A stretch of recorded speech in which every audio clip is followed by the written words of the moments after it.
tell the truth though, I do prefer solitude to being surrounded by others. I don't think I could maintain a social circle like you do. She contemplates this for a moment. I don't think that's true either. I've seen how gentle and caring you are around Hanako, and you get on marvellously well with others. Even those whom you hardly know, I think you are quite adept to social situations. But on that note, what of your confessions, Hisao? I'm sure someone like you must have had at least one admirer. Yeah, Awanako. She loved me, but I had a fucking heart attack. As I open my mouth to speak, I can feel my face turn slightly dour.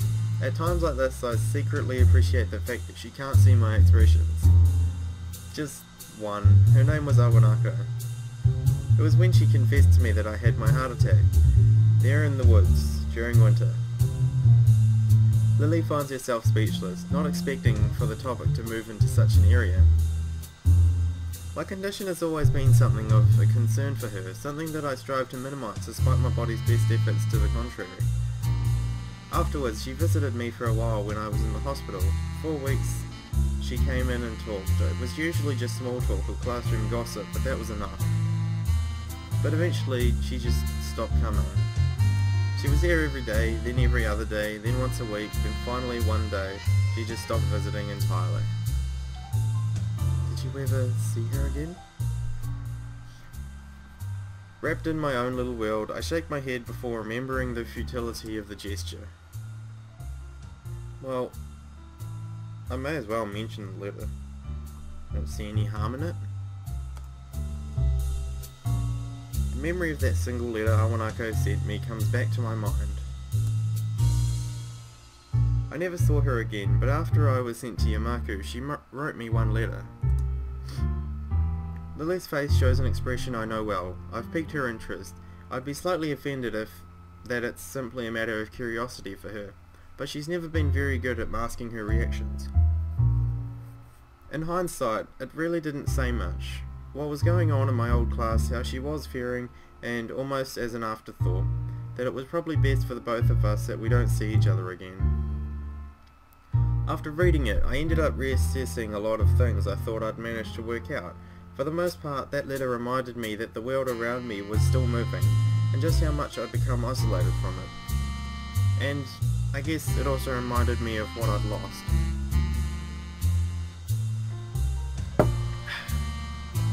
She gives the information some thought before her face lights up in realization. No doubt she's worked out that it was this letter which had contributed to my angst during that lunch on the rooftop. It's a rare sight to see Lilly quite so lost for words. Her entire persona is a little deflated from her earlier rapt interest.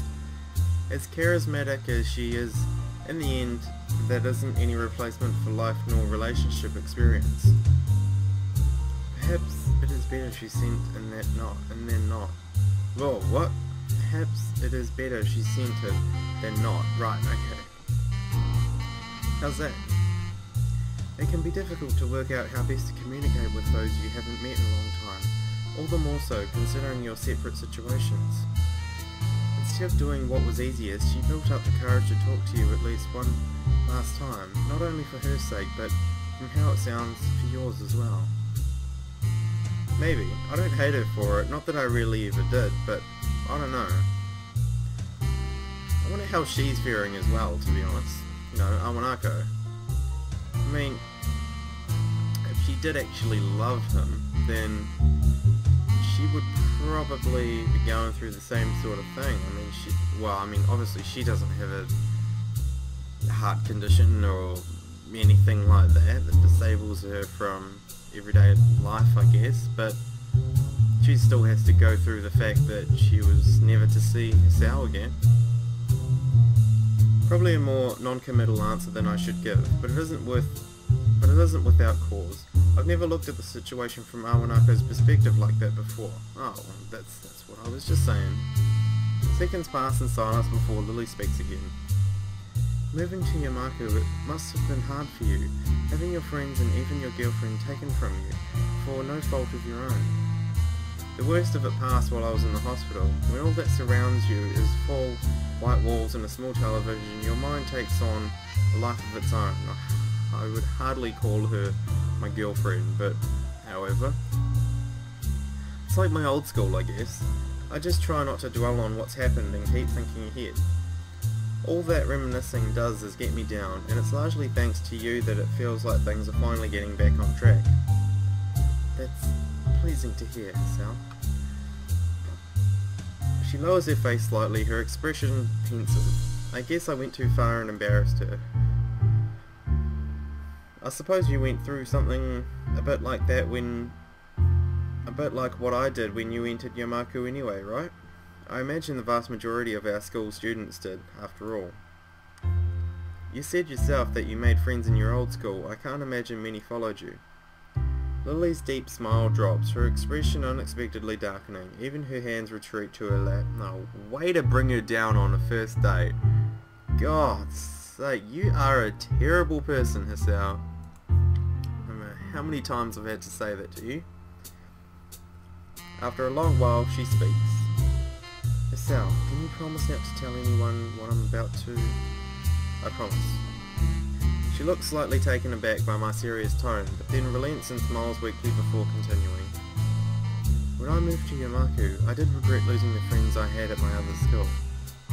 But there was one person whom I most regretted not seeing again.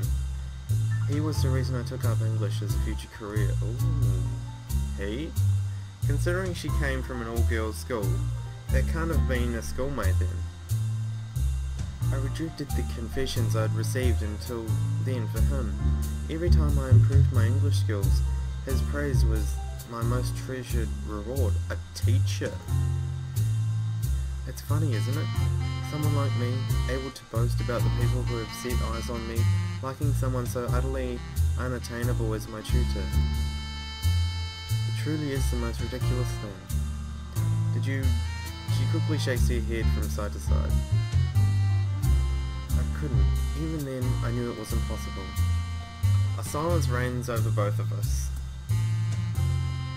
This does seem to explain her ardent focus on her future in teaching English, but I can't help thinking of her confession to me. She lost him without even letting her feelings be known. Did she somehow fear that would happen again but with me? I don't really know what to make of it. I've heard of such relationships before, taboos born of such things as puberty and youth. The fact that she had the good judgment not to act on it though is heartening. I know this must sound strange, but please don't think of me... Why would I think any less of you for that? To be honest, I think he must have been a very nice person if you liked him so much. Not only that, but you stopped yourself before going too far.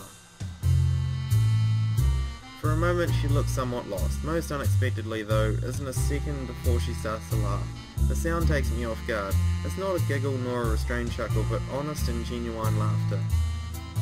I find myself smiling, and not just at her display of relief and happiness, but for her to trust me enough to let me see the most private of secrets. And she's touching my face again. Damn that little bit of hair that always sticks up. Just cut it out. Actually no, don't cut it out, because when that happens you go bald. Before I realise it, I feel her palm touching my face. Her touch is gentle as ever, with her thumb slowly stroking my cheek. You're kind, Hisao. I really do love you. Seeing her face like this, with her palm gently caressing my face, I think tonight has been a wonderful night. I guess we both had plenty of weird paths, eh? I think by most standards, our present is rather odd as well. I smile and hang my head. This woman can easily run rings around me. Of that I'm quite sure. I look back around the room with its continuing quiet hum of patrons. This place probably fits into the odd category too. It is a tad overbearing. Hey, I like it. I like this place. It's very European, and I'm European, so... Well, I'm of European descent. That's one word for it, yes. I catch the eye of a scurrying waiter, a short, scrawny guy, no older than 20. He kind of reminds me of Kenji, though unlike him, the waiter isn't dressed for winter during midsummer. And he isn't blabbing about female conspiracies and whatnot. After a curt bow and an offer to remove our plates, Lilly asked for the bill politely and softly. Hell no, Lilly, you are not paying for this. I will put my foot down. We've had a lovely night, alright? It was my gesture to bring you out on this date. Sure, you chose the place, but you are not paying the bill. I love you, and I'm paying for this. Waiter, bring me that bill. $500? No, fuck that. Lilly, you can pay for it. With expert coordination, he manoeuvres around the tables, our plates into hand to retrieve our bill. In no time, he reappears through the doors, smartly handing our bill to Lilly, who promptly hands it to oh, that's my girl. Who promptly hands it to me, causing him to raise an eyebrow. As I read the small computer-printed leaflet, the cost is considerably more than I expected, but you're going to pay it because you're a gentleman, correct? Hisao? Oh, I quickly stammer out the amount, to which Lilly merely nods and reaches for her purse. No, fuck that! Lilly, put that purse down. I am paying for this. Giving her card to the waiter. No! God damn it, he disappears once again. That was a disproportionately large amount of money. The statement seems to make Lilly slightly uncomfortable. We should at least go Dutch. I mean, come on. Hisao, you... My family leaves me more than enough for my education. Same goes for my sister, though she dislikes being reminded of that fact. That said, I too dislike throwing money about, but this one time I think I can make an exception, just for you. Not only did you choose our date, but you paid for both of us as well, which you shouldn't have done. You really shouldn't have done. I take the bridge of my nose in my fingers. I can't believe how high you have set the bar for our next day. She gives a small giggle. I'll be looking forward to it, Hisao. Yeah, see, you've done it now, man. Like I said, it's the same with presents, you know? You give someone a present they don't expect, just, you know, out of a random act of kindness, and next time they expect a present every day after that. Just like this, right? This date may have cost you, what, $400 or $500? Yeah, well the next date it's going to cost you $1,500. Or 20,000 yen, or how, I don't know how yen works as a currency. The waiter reappears beside us as if by magic and hands Lilly's card back to her. Evidently picking up on her lack of sight, he places the card in her hand with an extra, perhaps unneeded amount of firmness to make sure of her grip. Leaving, he exercises a measure of diplomacy by keeping a neutral face despite my own expression. Clapping my hands together, I stand up from my seat in order to bring an end to our night out. Well, that was a lovely night, Lilly. Since this was so good, should we go, you know, play hanky-panky? Maybe? No? Ooh, shall we be off then, milady?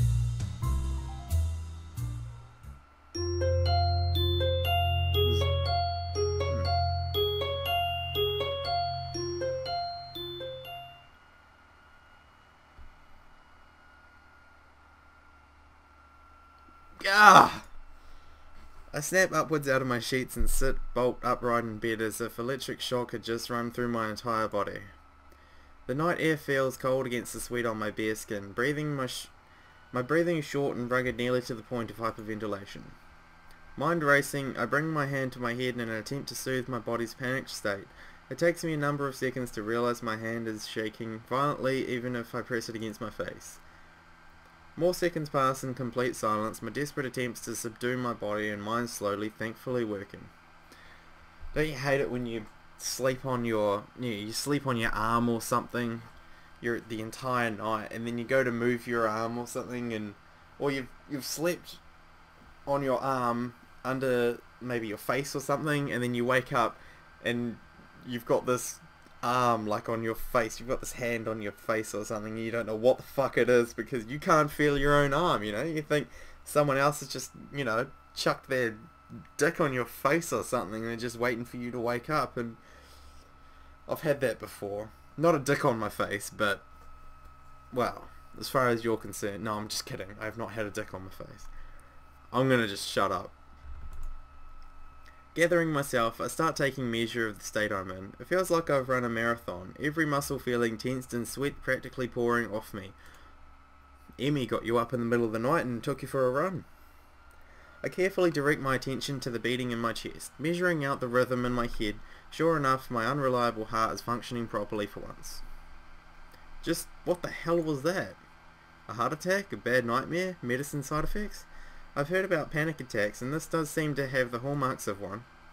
I can't even be bothered thinking about it right now. I feel utterly exhausted yet completely awake after this experience. You need to go to the nurse. I look over to the other side of my bed, the pale white of the silent figure's face almost glowing in the night-time darkness of the room. Just the sight of her is enough to calm me down. Oh, what the fuck?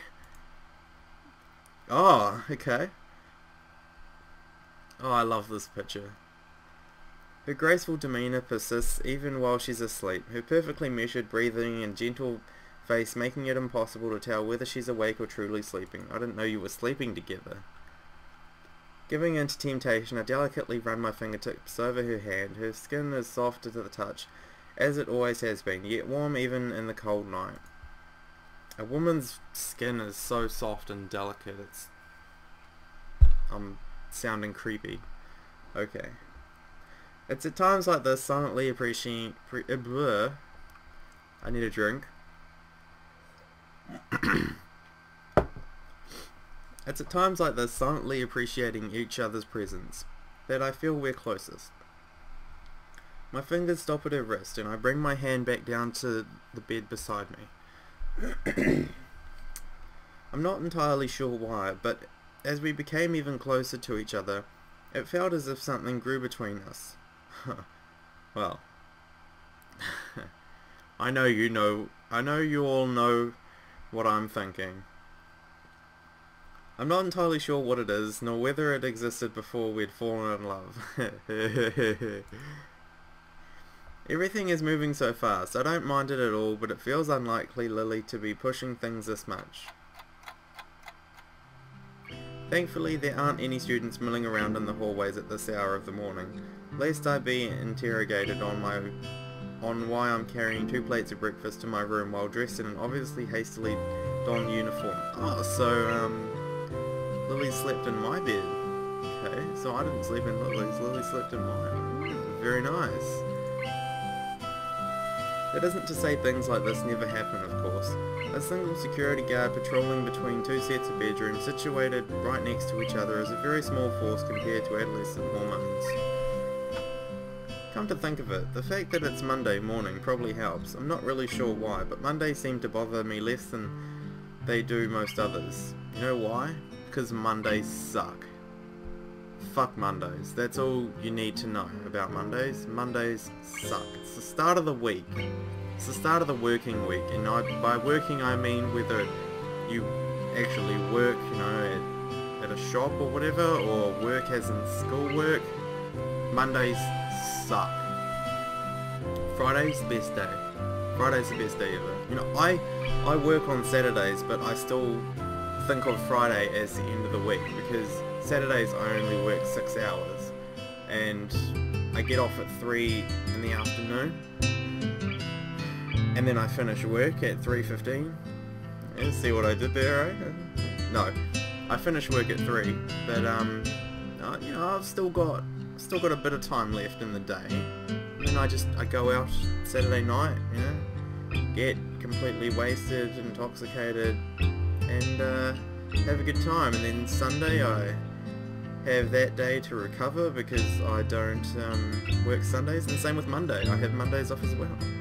And Mondays I usually record Katawa Shoujo, as we're doing right now. What a coincidence! I've talked far too much about absolutely nothing in this episode. It takes a little creative use of my hands and elbow, but eventually I managed to work the door to my dormitory room open. Stepping inside, I see Lilly just getting up from the bed and tiredly rubbing her eyes. She looks like a mess. Just like most other times I've seen her soon after she wakes. She really isn't a morning person. Oh, we have so much alike, Lily. Sorry, I didn't mean to wake you.